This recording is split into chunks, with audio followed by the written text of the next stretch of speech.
Assalamualaikum warahmatullahi wabarakatuh. Halo, saya Putri Dewi Tasari dengan NIM 426200008 dari kelas 1A Program Studi Teknik Multimedia dan Jaringan, jurusan Teknik Elektro. Pada video kali ini saya akan menjelaskan mengenai konsep dasar rangkaian listrik yang terkhusus pada tegangan, energi, dan daya. Simak videonya sampai akhir ya. Yang pertama adalah tegangan. Tegangan atau seringkali orang menyebut dengan beda potensial, dalam bahasa Inggris voltage adalah kerja yang dilakukan untuk menggerakkan satu muatan sebesar satu kolom pada elemen atau komponen dari satu terminal atau kutub ke terminal atau kutub lainnya, atau pada kedua terminal atau kutub akan mempunyai beda potensial jika kita menggerakkan atau memindahkan muatan sebesar satu kolom dari satu terminal ke terminal lainnya.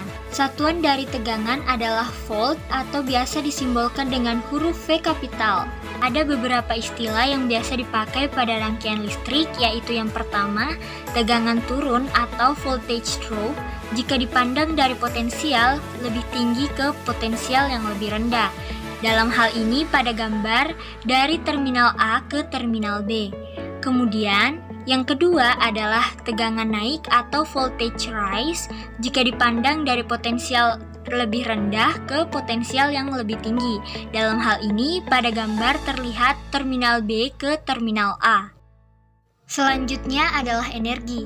Energi merupakan suatu kerja di mana kita memindahkan sesuatu dengan menggunakan gaya sebesar 1 Newton dengan jarak tempuh atau sesuatu tersebut berpindah dengan selisih jarak 1 meter. Contohnya pada pembangkit listrik, energi dari air yang bergerak akan berpindah menjadi energi yang menghasilkan energi listrik.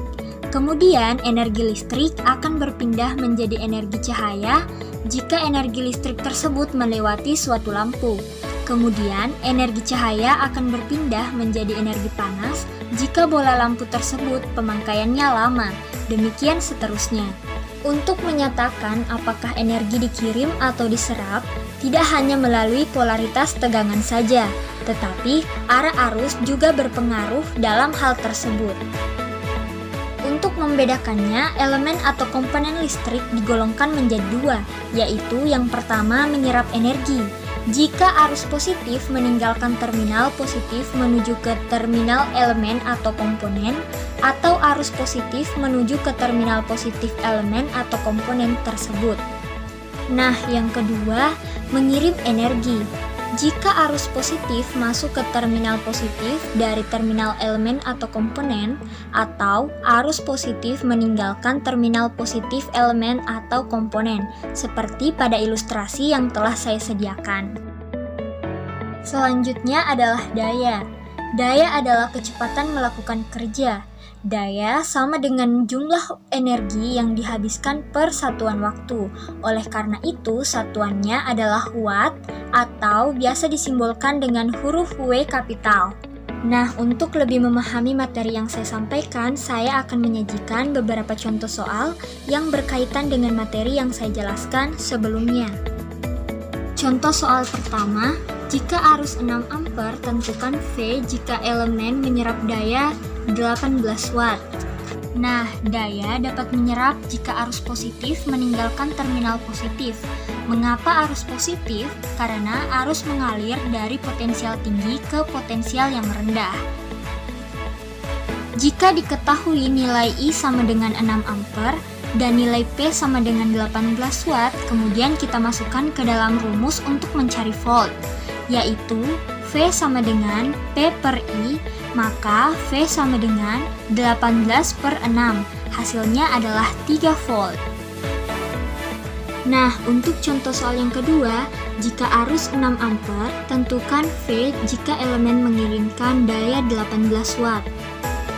Daya dapat mengirimkan arus positif jika arus positif masuk ke terminal positif.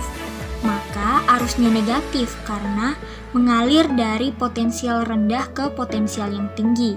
Diketahui nilai I sama dengan 6, karena pada soal itu mengirimkan daya, maka arus positif masuk ke terminal positif sehingga nilai I sama dengan min 6 ampere dan nilai P sama dengan 18 watt. Jika dimasukkan pada rumus, V sama dengan P per I, maka V sama dengan 18 per min 6, yang hasilnya min 3 volt. Contoh soal selanjutnya, tentukan daya pada rangkaian tersebut apakah sumber tegangan mengirimkan atau menyerap daya. Nah, untuk menjawab soal ini kita fokus pada gambar yang telah diberikan. Terlihat tanda panahnya dari arah positif atau dari terminal positif. Sesuai materi energi yang saya jelaskan sebelumnya, maka soal tersebut termasuk mengirim energi karena arus positif meninggalkan terminal positif elemen atau komponen. Oleh karena itu, termasuk arus positif karena dari potensial tinggi ke potensial yang rendah. Diketahui nilai I sama dengan 3 ampere dan nilai V sama dengan 6 volt. Karena yang ditanyakan adalah daya, maka rumusnya berbeda dengan contoh soal yang sebelumnya telah kita bahas, yaitu rumusnya P sama dengan V kali I. Maka P sama dengan 6 kali 3 hasilnya 18 watt. Arus positif meninggalkan terminal positif sumber, sehingga sumber mengirimkan daya. Nah, itu tadi penjelasan singkat dari saya. Semoga mudah dipahami ya. Terima kasih. Wassalamualaikum warahmatullahi wabarakatuh.